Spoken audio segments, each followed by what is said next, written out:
سلام به کل آنهایی که این وقت و فرصت ها ما را تماشا دارند. این نوبت ما در برنامه ترانسفر در عمل از اولین گزارش های ترانسفری زمستانی خواهیم گفت و چون ترتیب اول از فوتبال داخلی شروع میکنیم. اگر خبر و آوازه ها درست باشند با یک گفته بازیگران منتخب فوتزال تاجیکستان دلشاد سلامو و فیضعلی سردارov را باشگاه علیه قرقیزستان انتظار است.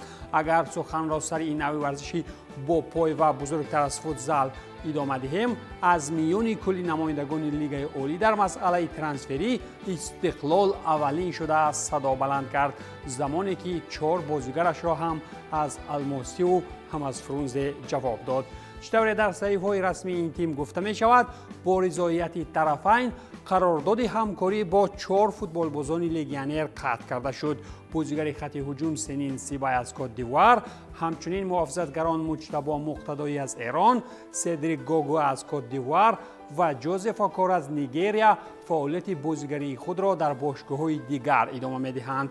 کلوب فوتبال استقلال به هر 4 فوتبالبازان برای بازیشان در هیئت دسته صمیمانه تشکر گفته با آنها در فعالیت آینده فوتبالیشان موفقیت‌های کلان آرزو می‌نماید.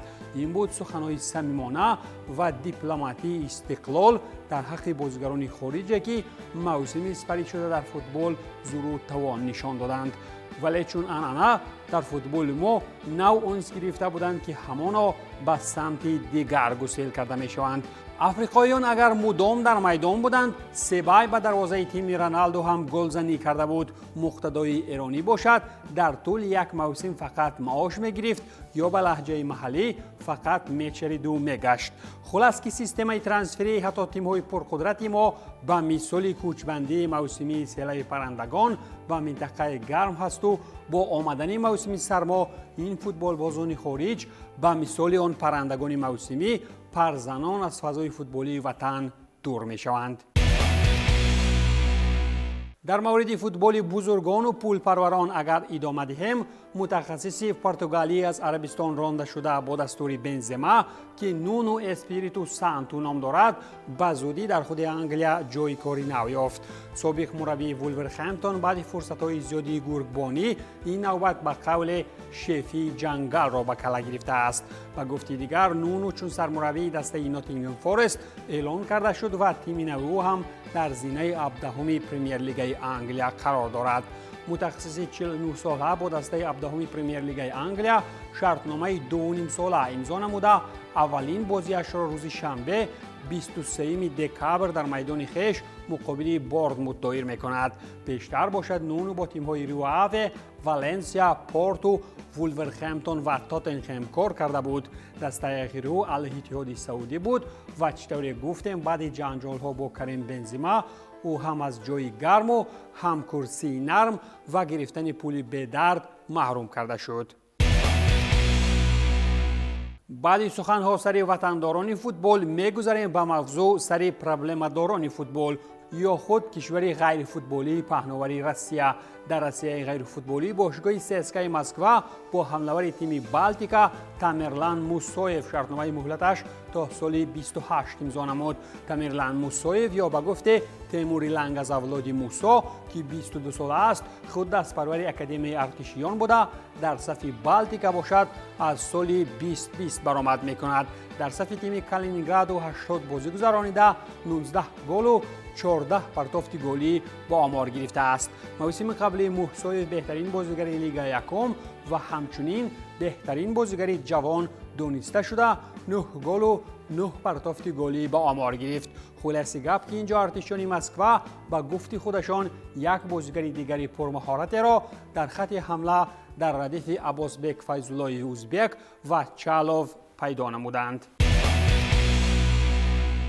در آلمان باشند قرار کردند که سابقه داران خویش را کلاً بیگانه نکنند و همکاران دیگر خویش از سیستم ردبول را دستگیری نمایند.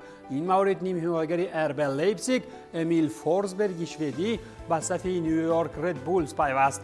با سخن‌های دیگر برزگاه را هیچ بیگانه نشده یک عاقل را به دیگرش عوض کرد، زیرا هر دوی باشگاه‌ها به سیستم ردبول تعلق دارند.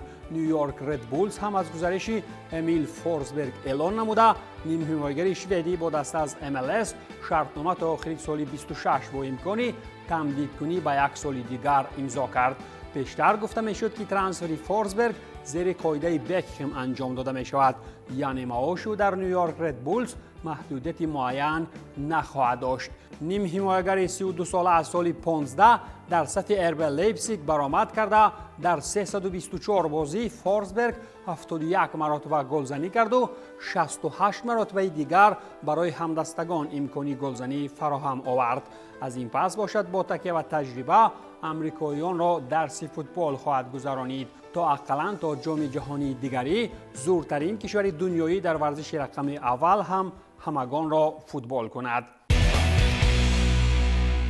یک تغییرات دیگری کادری وابسته به فوتبال روسی باشد این آمدن مربی اسپانی به شهر برگزار کننده بازی‌های زمستانی المپیک سال 2014 می باشد. اگر روشن‌تر حرف زنیم، سابق سرمربی منتخب اسپانیا رابرت مارینو از این پس باشگاه فوتبال سوچی را تمرین می‌دهد. جنوبی‌ها علاقه اعلان نمودند که متخصص 46 ساله اسپانی شرطنامه درازمدت امضا نموده، اوید جزئیات آن گفته نمی‌شود. جای اخیری کاری مارینو باشد گرانادا بود که این دسته را او ماه مارس سال 22 ترک نموده بود. همچنین یک زمان مناکا را تمرین میداد. در ستاد لوئیس انریکه باشد و در وظیفه یاوری سرمربی در بارسلونای ب سالهای 2008-11 روما 11-12 سلتا 13-14 بارسلونا 14-17 و منتخب اسپانیا 18-19 فعالیت میکرد. سال 2019 او بعد از وظیفه رفتن انریکه با وضع عائلوی سرمربی تیم ملی اسپانیا شد و با منتخب 10 بازی گذرانید. دسته سوچی باشد بعد 18 دور با کسب 11 گل در زینه آخری جدول پرمیر لیگ روسیه بوده. مارینو را هرچی تیزتر ضرور است که جنوبی ها را از باطلاق ناکامی بیرون برارد، اگر نه بخیلان ملت پرست به مثال مستوای و چردنسف با قول دل و جگرش را میخورند. تغییرات کادری باشگاهی در وطن خود مارینو باشد به تیم اندلوسی سویلیا تعلق دارد. دسته که اخیراً در سیمای کیک سانچز فلورس مربی نو یافت و با سلسله بازی‌های بدون پیروزی عبارت از 10 بازی نقطه گذاشت. شرطنامه متخصصی 58 ساله با سویلیا تا سال 25 بوده. او در این وظیفه دیگو آلونسو را عوض کرد، نفری که بعد باخت بزرگ از خطافه 0-3 در میدان خویش از کار جواب داده شد. فلورس باشد پیشتر تیم‌های اتلتیکو، بنفیکا، واتفورد، باشگاه امارات الاهلی و العین، شانگهای شنخوا و سال 2021 تا 23 خطافه را تمرین میداد. با چنین تجربه غنی جمع جسارت سرخیو راموس اگر وضع بهبود پیدا نکند پس عمر بعد هر دویشان از فوتبال بیرون کردن در کار. اگر دیگر باره به کارهای بازاری وطنی فوتبال برگشت کنیم، اریک تن هاگ حالا خود نرفته و با گسیل کنی یک بازیگر دیگر از منچستر یونایتد موفق شد. این مورد کلی زیرک به همشهریش دونی وان دی بک هم رحم نکرد و او در ماه ینور راه سمت آلمان پیش میگیرد.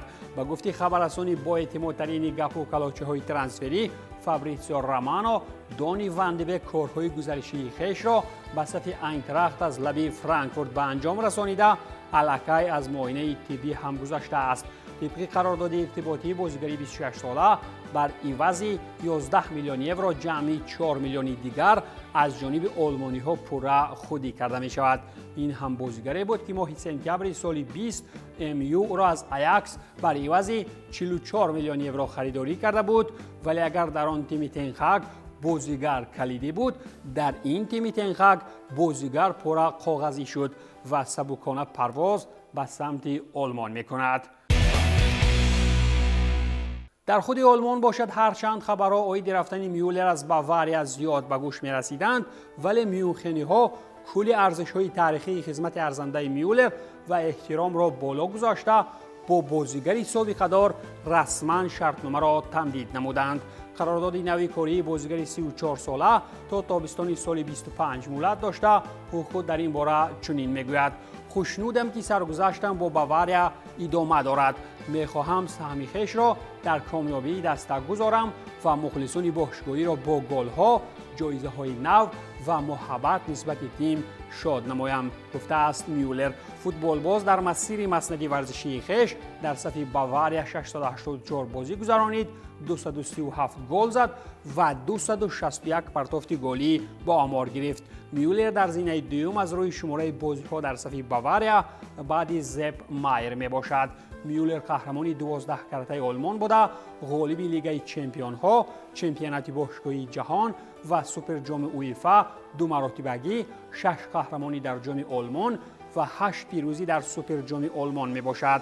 در سطح منتخب آلمان میولر 126 بازی گذرانیده، 45 گل به ثمر رسانیده است و همچنین بهترین نشانزن چمپیونات جهانی سال 2010 می باشد. با داشتن چنین جایزه و آمارها و تجربه غنی، البته که نباید بازیگر را از دست داد، زیرا بودن میولر بر اینها بازیگران حتی از کنار میدان هم فایده کلان می آورد. این بود پایان برنامه ترانسفر در عمل. تنسیت و پولدار باشید.